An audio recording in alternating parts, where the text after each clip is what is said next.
Hi అందరికీ, welcome to my channel home made recipes by Rajitha. నేనైతే 7 శనివార వ్రతం అయితే చేసుకున్నాను. నాకు ఆ స్వామివారి దగ్గర నుంచి అయితే వాయనం అయితే వచ్చింది. నాకు స్వామివారి దగ్గర నుంచి వాయనం ఎలా వచ్చింది అని చెప్పేసి ఈ వీడియోలో అయితే ఈ మంచి విషయాన్ని మీతో షేర్ చేసుకోబోతున్నాను. వీడియో లాస్ట్ వరకు అయితే చూడండి, ఎక్కడ కూడా స్కిప్ చేయొద్దు. నేను 7 శనివార వ్రతం అయితే చేసుకున్నాను. అప్పుడు ఇన్స్టాలో నేను వ్రతం చేసుకున్నప్పుడు వీడియోస్ చూస్తూ ఉంటే నాకు ఓ మగువ 369 పేజీ అయితే కనిపించింది. అందులో ఆ అక్క కూడా అప్పుడు 7 శనివార వ్రతం అయితే చేసుకుంటుంది. అయితే అప్పుడు అక్క అన్నారు, 7 శనివార వ్రతం చేసుకుంటున్నాను, సో వాయనం అయితే ఇద్దామని అనుకుంటున్నాను. ఎవరికైతే వాయనం కావాలో వాళ్ళు లక్కీ డ్రా ద్వారా నేమ్ అయితే ఎన్రోల్ చేసుకోండి, నేను లక్కీ డ్రా తీస్తాను అని చెప్పేసి అనింది. సో అప్పటికి ఫస్ట్ ఒక వాయనం ఇచ్చిందంట అక్క. నేను సెకండ్ వాయనం అప్పటి నుంచి అయితే ఆ అక్క పేజీని ఫాలో అవుతున్నాను. సో సెకండ్ వాయనం ఇస్తున్నప్పుడు నేను అప్పుడు నా ఏడో వారంలో ఉన్నాను. అప్పుడు ట్రై చేశాను, కానీ నాకు ఆ స్వామివారు లక్కీ డ్రాలో రాలేదు. తర్వాత మళ్ళీ అక్క థర్డ్ టైం కూడా వాయనం ఇచ్చింది. అప్పుడు ఎవరికైతే పిల్లలు లేరో వాళ్ళ కోసం అయితే లక్కీ డ్రా తీసి వాళ్ళకైతే ఇచ్చింది. నెక్స్ట్ మళ్ళీ ఫోర్త్ టైం కూడా ఫోర్త్ వాయనం ఇస్తున్నాను అని చెప్పేసి తన ఇన్స్టాలో అక్క అయితే అనౌన్స్ చేసింది. ఇంకా నేను అప్పుడు అనుకున్నాను, సరే ట్రై చేద్దాము, ఆ స్వామివారి దయ ఈసారైనా నా మీద కలుగుతుందా అని చెప్పేసి నేనైతే నా నేమ్ అయితే ఎన్రోల్ చేయించుకున్నాను లక్కీ డ్రాకి. అస్సలు అన్బిలీవబుల్ అండి, నాకైతే వాయనం వచ్చింది. నేను ఎక్స్పెక్ట్ చేయలేదు అసలు. నిజంగా వాయనం వచ్చిన తర్వాత ఆ స్వామి నాతోనే ఉన్నారు అనే నమ్మకం అయితే నాకు కలిగింది. అందులో దట్టు మళ్ళీ ఫస్ట్ వాయనం నాకైతే వచ్చింది. అసలు నాకు అప్పుడు అనిపించింది, మనం మనస్ఫూర్తిగా దేవుడిని నమ్మితే దేవుడు మనకు ఉన్నాడు అని చెప్పడానికి సాక్ష్యం ఇదేనండి. అసలు నా సంతోషం అయితే మాటల్లో చెప్పలేనిది. సో ఓ మగువ 369 పేజీ ద్వారా ఆ స్వామి అయితే మా ఇంటికైతే వచ్చారు. ఆ అక్క అయితే నాకు వాయనం పంపించింది. వాయనంలో ఏమేమి పంపించిందో చూద్దాం. దేవుడి విగ్రహం, ఆ వెంకటేశ్వర స్వామి దేవుడి విగ్రహం అయితే పంపించింది. స్వామి అయితే ఎంత ముద్దుగా ఉన్నారో. ఇంకా అలాగే బ్లౌజ్ పీస్ అండ్ అలాగే గాజులు, ఇంకా 2 చిన్న మంచి దీపాలు అయితే పంపించింది. ఇంకా 7 శనివార వ్రతంకి సంబంధించి అందరూ యూజ్ చేస్తున్నారు కదా 7 స్టెప్స్, ఆ 7 స్టెప్స్ అయితే పంపించింది. అసలు ఆ 7 స్టెప్స్ చూస్తుంటే నాకైతే నిజంగా ఆ 7 కొండలు చూసినంత ఆనందం అయితే అనిపించింది.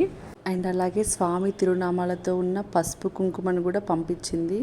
స్వామివారిని పూజించుకోవాలని స్వామివారి పూజ అయితే చేసుకుంటున్నాను. పూజ చేసుకునే ముందు ఒక్కసారి ఆ అక్క వీడియో డ్రా తీసింది కదా, ఆ ఒక్క క్లిప్ చూపిస్తాను, ఒకసారి వాచ్ చేయండి.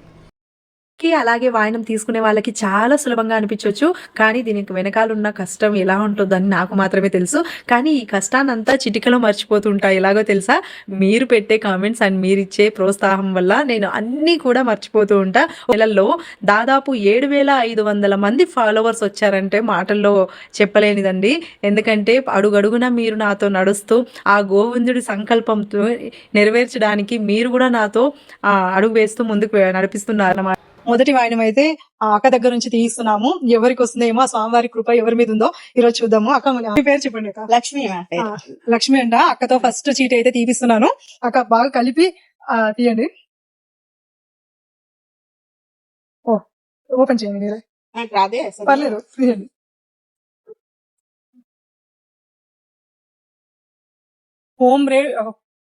హోమ్ మేడ్ రెసిపీ, వీళ్ళ యూట్యూబ్ ఛానల్ నేమ్ వచ్చేసి హోమ్ మేడ్ రెసిపీ అనేది. ఫస్ట్ వాయనం అండి. Congratulation sister. చూసారు కదా, హోమ్ మేడ్ రెసిపీస్ పై రజిత ఆ ఛానల్, మా యూట్యూబ్ ఛానల్ నేము. నాకైతే వాయనం వచ్చింది, చాలా సంతోషంగా ఉంది. ఆ అక్క పేజీకి వెళ్ళి ఒకసారి చెక్అవుట్ చేయండి. ఆ అక్క అయితే ఇట్లాంటి ఆధ్యాత్మిక వీడియోలు చాలా చేయాలని చెప్పేసి నేను కోరుకుంటున్నాను. అలాగే ఆ వెంకటేశ్వర స్వామి ప్రతి ఒక్కరింట్లో పూజలు అందుకోవాలని ఆ అక్క తీసుకున్న సంకల్పం అయితే నెరవేరాలని చెప్పేసి నేనైతే మనస్ఫూర్తిగా కోరుకుంటున్నాను. థ్యాంక్ యూ సో మచ్ అక్క. ఓ మగువ 369 page YouTube channel and Instagram page same నేమ్తో ఉంటుంది. ఒకసారి వెళ్ళి చెక్అవుట్ చేయండి. ఇంకా నేను 7 శనివారాల వ్రతం అయిపోయిన తర్వాత ముడుపు చెల్లించడానికి తిరుమలకైతే వెళ్దామని అనుకున్నాను. కానీ కొంచెం హెల్త్ ఇష్యూ వల్ల వెళ్ళలేకపోయాను. అయినా మనం అనుకుంటే కొండకి వెళ్ళలేము కదండి. స్వామివారి పిలుపు వస్తేనే మనం కొండకి వెళ్తాం. ఆ స్వామి నుండి పిలుపు నాకు ఎప్పుడు వస్తుందా నేను ఎదురు చూస్తుంటే ఆ స్వామి నా కోసం మా ఇంటికి వచ్చాడు. అసలు ఎంత సంతోషంగా ఉందో, నాకైతే కళ్ళలో నుంచి వాటర్ అయితే వచ్చేసాయి. నా సంతోషం మీకు ఆల్రెడీ నా మాటల్లోనే అర్థమై ఉంటుంది. చాలా చాలా సంతోషంగా ఉంది. ఇంకా స్వామివారిని పూజించుకుందామని చెప్పేసి నేను పూజ కోసం అన్నీ అయితే ప్రిపేర్ చేసి పెట్టుకుంటున్నాను. ఇక్కడ పిండి దీపాలు అయితే చేస్తున్నాను. ఈ పిండి దీపాలు మనం బియ్యం పిండితో చేస్తాం కదా. బియ్యం పిండి, కొంచెం నెయ్యి, అరటిపండు, ఆవు పాలు వేసి ఈ దీపాలను అయితే ప్రిపేర్ చేసుకుంటాము కదా. నేను ఆ విధంగానే ఈ దీపాలను అయితే అన్నిటినీ ప్రిపేర్ చేసి పెట్టుకున్నాను. 7 శనివారాల వ్రతం చేసినప్పుడు ఎలా అయితే దేవుణ్ణి పూజించుకున్నానో సేమ్ అదే విధిగా ఈరోజు కూడా స్వామి మా ఇంటికి వచ్చారని అంతే సంతోషంతో మనస్ఫూర్తిగా భక్తితో నేనైతే పూజ చేసుకున్నాను.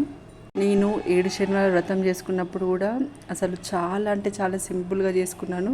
కానీ పూజ చేసుకున్న ప్రతిసారి నాకు అనిపించేది, అంటే ఇన్స్టాగ్రామ్లో వీడియోస్ చేస్తుంటాం కదా, అరే అందరు ఇంత బాగా చేస్తున్నారు, నేను నాకు తోచినట్టుగా చేస్తున్నాను, అసలు స్వామికి నా పూజ నచ్చుతుందా లేదా అని చెప్పేసి ఊరికే అనుకునేదాన్ని నేను మనసులో. ఇంకా పూజ అయిపోయిన ప్రతి వారం అయితే నేను టెంపుల్కి అయితే వెళ్ళాను. టెంపుల్కి వెళ్ళి ఒక 1 అవర్ అయితే టెంపుల్లో స్పెండ్ చేసి ప్రశాంతంగా ధ్యానం చేసుకొని అయితే వచ్చాను నేను. కానీ ఆ దేవుడు ఉన్నాడని అయితే నిరూపించుకున్నాడు. పూజ మనం గొప్పగా చేసామా, ఆడంబరంగా చేసామా, లేదా చిన్నగా చేసామా అని కాదు. మనం భక్తితో చిన్న బెల్లం ముక్క పెట్టినా స్వామివారికి చెందుతుందంటారు కదా. మనం భక్తితో చేసిన పూజని ఆ స్వామివారు తప్పకుండా స్వీకరిస్తారు. నాకు తోచినట్టుగా మనస్ఫూర్తిగా భక్తితో ఆ స్వామివారిని అయితే పూజించుకున్నాను. ఆ స్వామివారు కరుణించి మా ఇంటికైతే వచ్చారు. చాలా సంతోషంగా ఉంది. అసలు అంతమందిలో నా పేరు రావడం నేను చాలా అదృష్టంగా భావిస్తున్నాను. అంతా స్వామివారి దయ. నాకు అసలు ఎంత సంతోషంగా ఉందంటే, స్వామివారిని మొదటి గడప నుండి దర్శనం చేసుకుంటే ఎంత హ్యాపీనెస్గా ఉంటుందో అంతకు 100 రెట్ల సంతోషంగా ఉంది. ఎందుకంటే ఆ స్వామి ఎప్పటికీ మా ఇంట్లోనే ఉంటాడు కదా. పూజ చేసుకున్న తర్వాత ఆ స్వామివారిని ఆ 7 స్టెప్ పైన చూస్తుంటే నిజంగా 7 కొండల మీద ఆ స్వామివారిని చూస్తున్నంత సంతోషంగా ఉంది. ఓ మగువ 369 పేజీ ఆ రజనీ అక్కకైతే చాలా చాలా థ్యాంక్ యూ. ఆ స్వామి అందరి ఇంట్లో పూజలు అందుకోవాలని తను తీసుకున్న ఈ సంకల్పం నెరవేరాలని నేను కోరుకుంటున్నాను. ఆ స్వామివారి ఆశీస్సులు ఆ అక్క పైన, మా కుటుంబం మీద, అలాగే అందరి మీద ఆ స్వామి ఆశీస్సులు ఉండాలని నేను కోరుకుంటున్నాను. ఈ విధంగా స్వామికైతే పూజ చేసుకొని నైవేద్యంగా వడపప్పు, చలిమిడి, పానకం, స్వామికి ఇష్టమైన పరమాన్నంనైతే నివేదించాను. చూడండి స్వామివారు ఎంత కలగా ఉన్నారు. అందరికీ అంతా మంచి జరగాలి. ఓం నమో వెంకటేశాయ.